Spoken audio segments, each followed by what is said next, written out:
We've been talking about the issue of fake news and also propaganda news for a long time now. And I've also been very, very positive for a long time about Elon Musk as an entrepreneur, about Tesla, SpaceX, so on and so forth. But today I have to tell you that Elon Musk has a genuinely bad idea about journalism and fake news and news sources. And this story today is sponsored by Ground. Ground is a mobile app that lets you see all sides of breaking news stories. And what it does is assemble news stories by verifying information written by the major news websites with local news sources on the ground, using their news map interface and sort of taking a proactive approach to prevent misinformation from spreading around. Very important, very ambitious undertaking. And you can check out the Ground app on iOS and Android. Doesn't cost anything, and we're linking to it in the YouTube description. Elon Musk's idea is to crowdsource ratings of journalistic credibility. And he went on Twitter and accused journalists of a sort of holier than thou double standard, and also blamed the media for getting Donald Trump elected. But then he said, what about a media credibility rating website, where he said, quote, going to create a site where the public can rate the core truth of any article and track the credibility score over time of each journalist, editor, and publication. Thinking of calling it Pravda. Even if some of the public doesn't care about the credibility score, the journalists, editors, and publications will. It is how they define themselves. And the way that it would work, I guess, is that the public would rate the truth level of any article, and it would start to assign credibility scores to individual journalists or editors and publications. And there are good motivations here, right? He clearly wants to hold media accountable. He wants to establish a way to differentiate between actual news reporting and propaganda news and fake news, all three of which are different things. The problem, in a way, is that the biases of the people visiting the website and doing the rating are going to skew the rankings of the media outlets, and you're going to effectively end up with the exact same thing we have now, right?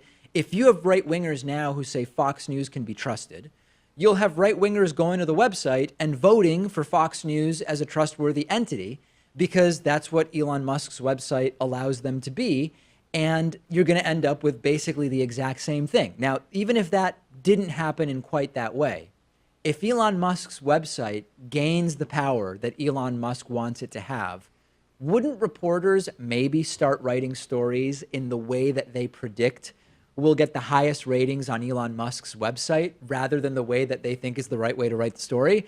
That also would be a really bad thing. And then there's another issue, which is pointed out by a pretty good article on Salon.com, which is that it's really hard for people to evaluate what's true, sort of in the absence of the bias that they bring into it, right? If you go in to a news article believing that something is true, you're more likely to say the article is accurate if it confirms your beliefs, and you're more likely to say the article is inaccurate if it doesn't confirm your beliefs. So I actually think that this is not a good idea, even though the intentions are good.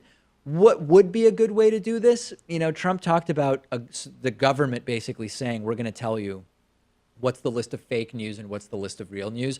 That's a disaster, right? The last thing we want is a government running that. I think that the best solution, and it's not a perfect solution, is some kind of non-media, non-government entity which ranks news sources on specific sets of criteria, right? Accuracy of basic facts, hiding opinion journalism within so-called news reporting, proper sourcing. We would establish some set of criteria. How you pay for it, I don't know. How do you ensure that it's done without political bias? I'm not really sure. But I think that something along those lines is the best shot we have at really rating and ranking news sources. Yeah, there are plenty of things you can put up to a vote, like what people like and what they don't like, who they want representing them. But this just isn't one of them, because it's not the general public's interest, I guess, to assess credibility, do all that background research, that fact-checking. The average person either won't do it or are incapable of doing it because of their implicit biases. Yeah, there's also a self-selection bias, because not everybody would even be interested in rating news, right? So you're also going to get massive self-selection bias based on who it is that it would even occur to go on the website and say, I'm going to rank news outlets. So I think that the motivations are fine. The idea is a disaster. And I would love to hear from people in the audience. How would you establish the closest thing to a truly unbiased and absolutely nonpartisan, but also non-governmental, and also the media outlets can't be involved in it? The last thing you want is media outlets being involved in any way in the entity that is going to rank their accuracy. Send me your thoughts. How would you do it?